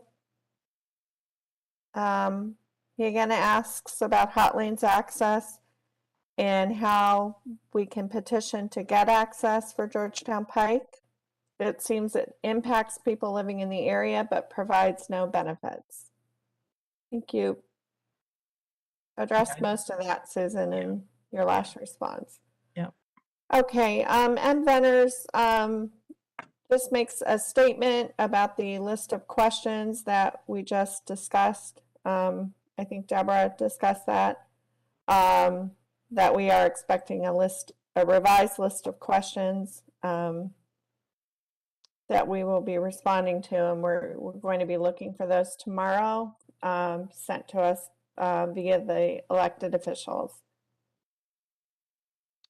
David Pritchett asks, can you provide for all in the next few days more specific detailed maps on all I-495 general purpose, specific purpose for exit lanes, shoulder lanes, and bicycle lanes within a mile of the Virginia-Maryland border, including where toll receptors will be, and explain why you should add a new flyover lane connecting the Easy Pass lane to the GW Parkway rather than have just one such flyover lane for the general purpose lane to connect to GW Parkway going south.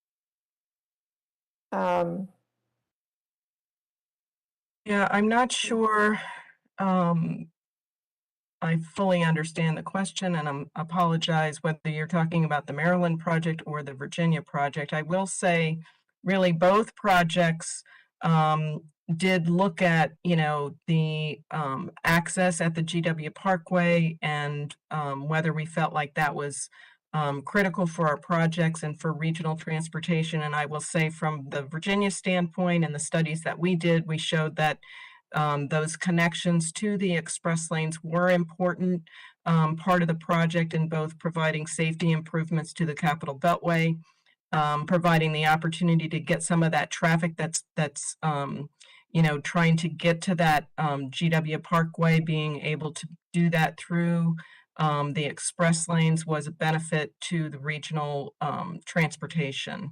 And I believe Maryland, I know we had many meetings with the National Park Service where we looked at those. We did look at options, but these were things that we felt this connectivity was something that we felt was important. Yeah, and this is Matt from the Maryland side, and completely agree, Susan. We looked at several options and determined that the direct access ramps to GWMP were necessary from a traffic standpoint. Had they not been installed, we would require slip ramps between the general purpose lanes and the managed lanes north of the American Legion Bridge. We determined that adding those slip ramps would then cause an unacceptable failing weave across the American Legion Bridge, so an LOSF on the general purpose lanes. We also determined that without that access, it would degrade operations by 2040 by 65%, just because of the added traffic on the general purpose lanes accessing GWMP instead of accessing directly from the managed lanes. So we've done the analysis. We reviewed it with the National Park Service and have coordinated with Mdot. And these the direct access ramps have been included since our drafted environmental impact statement. Hey, thank you. All right, we have a few more questions we're going to get through. We are going to be closing or shutting off the chat function. We are at 10 to 9. The meeting was scheduled to end at 8:30, but we were happy to go over and try to get through the remainder of the questions. But just letting you know, we are going to be closing down the chat. Okay, Ted asks, I live in River Oaks. I can feel the house shake when large trucks rumble down 495. What is being done to impact of vibrations?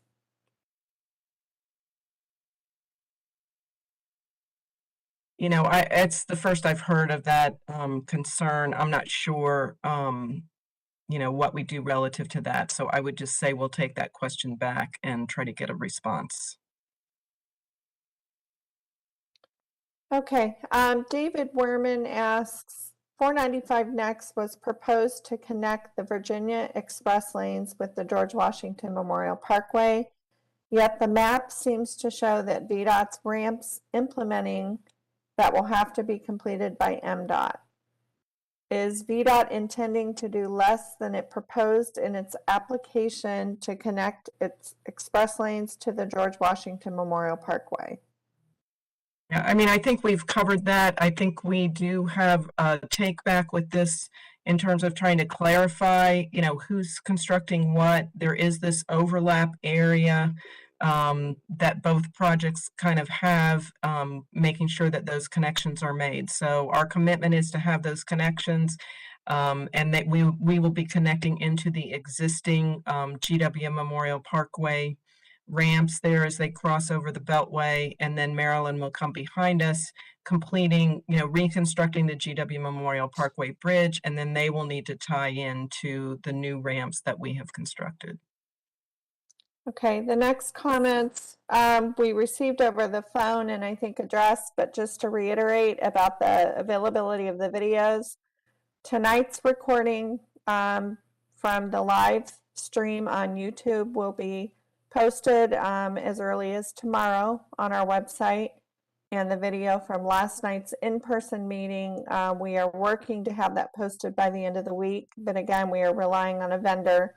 We're waiting to receive that product, the video. Same with the transcription. There is a lead time with receiving that information. As soon as we have it, we'll make it available to the public.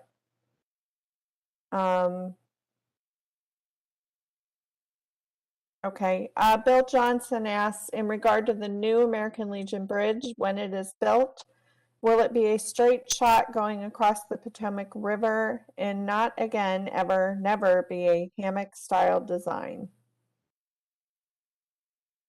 I think that's more of a comment. Well, and I would say maybe that's a Matt Harrell question, and I assume that you're talking about generally the profile of the bridge, which I don't know if that's being adjusted at all with this project. I'm not sure if the profile is being adjusted. Rod, do you have more specifics on what's currently proposed for the American Legion Bridge? We have the plans and profiles in review. I would have to go back and take a look at that. I don't have those on hand at the moment, but it does generally follow the grade of ALB that's there today. Thanks, Rob.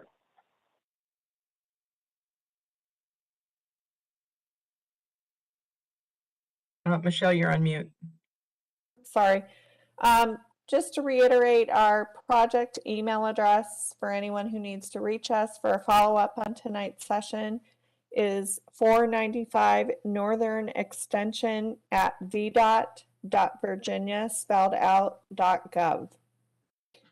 We've included in the chat a link to the current addendum of the IJR report that was discussed earlier. That is available. Glenn Harris asks or states, there have been several questions about the adequacy of the public notice process for the Mdot P3 work being done in Virginia. Can Mdot discuss whether the public notice process was approved by Federal Highway Administration and whether they believe that the general public notice it provided gave sufficient notice to the affected McLean and Great Falls residents in compliance with the CEQ NEPA requirement so as to inform those persons and agencies who may be interested or affected by their proposed actions? And I will just say, I think, go ahead, Matt. Well, I was just going to say that Federal Highway has reviewed our process and has been, as required, has been included in this process as we've gone forward from all the way through from DEIS supplemental and now on our way to FEIS. So they have approved our public outreach process, and we hope to have our FEIS published on June 17th. Well, not hope to, it will be published on June 17th. Okay, thank you, Matt. Melanie Shin asks or states, it appears that there are many unanswered questions. Is VDOT willing to pause the current construction plan until you have time to answer and come to a consensus with the communities affected? So we are not pausing the construction. We are moving forward. If there's any, I think a lot of this is really the information's available. It's a matter of, pointing people to where the information is. Certainly there's some things that we do want to continue our coordination with the communities, and we'll do that. But we are, moving forward with construction. We have a schedule, we have a budget, and we're, working to the plans as they have been approved. Okay, working through the final questions on the chat, and then we have one final phone question. Ted asks, why isn't it studied now for access to HOT from Georgetown Pike? So, this project is constrained by its cost, and I would say that's just one of those cost features where, it just was not considered. I think it's also, just what the timing of when that access might be considered would be closer to the time that Maryland's schedule is more clearly known. So it's something really for the developer. And when they would want to do that as an enhancement to the project. Okay, Kelly Green comments, I second the question in regard to denying Hot Lanes access to the community most impacted by this project. We've been posing this question for several years, but it does not appear it is being heard. No, I will just say, I think we have heard the question, we've answered the question, but I understand it's not an answer that the community likes or that, is acceptable to the community, but that is the answer. Okay, thank you, Susan. Ted asks, how can residents petition to get access and get a study done now for Hot Lanes access to 495?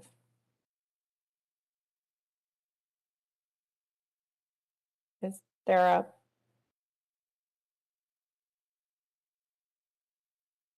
I would say, I would work through your local elected officials.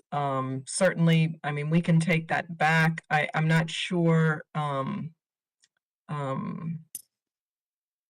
if it's a community consensus or if it's a few. We've definitely heard that question from some people. I'm not sure how well supported it would be more broadly. Okay. The last question in the chat says, would you please put the link to the IJR from 2022 in the chat for everyone? We have done that. And there's question on whether or not this is available on the website. It is available on the website. It was posted during the time when it was finalized. And we did put that link in the chat. If you are unable to find information or have additional questions, please do get in contact with us through our website, our email address, our construction inquiry line, or any of our specific phone numbers there shown for myself and my colleagues, Brent and John. Okay, we have one final question, which was a phone call. Which I can't see at the moment in my layout, but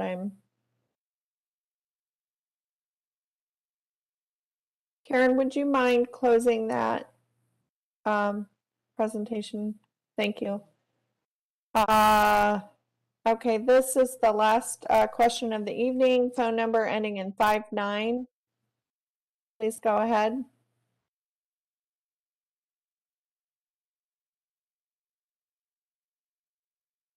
It may be a hand that. Hi, Okay, go ahead. it might be me. I put a message privately in the chat.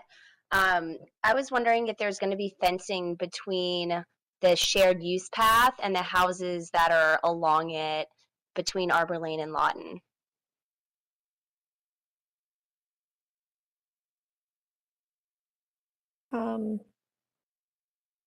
Is that a design question or are you talking So I'm wondering if that's in the design because the shared use path is going to be on, on my lot. Okay, could one of our designers speak to that? Yeah, I'm taking a look at that. This is, what location again is this? At the very end of Arbor Lane, south of the opposite side of Live Oak. I'll have to look. I think we are still working through some of those details, and I know there's been some discussion about fencing. So let me go back and take a look at that to see what we're proposing there. And that was a comment last night. So you're on the inside of the Beltway, correct? Yes. Okay. Yeah, And so I wasn't there last night. yeah, and we had another property owner on that side of the Beltway, and so we did commit to going back and looking at that, and we understand the concern there. That's So right. we will That's go right, back and look Susan. at it. We've got our folks taking another look at that, and we'll get back to you. If you could please email us your contact information so we know how to reach you. I will. Thank you so much. Okay. Okay. That concludes our question and answer session and our meeting for this evening. We'd like to thank everyone for joining us and for the dialogue and questions. Thank you very much. Have a nice evening and stay safe. Good night.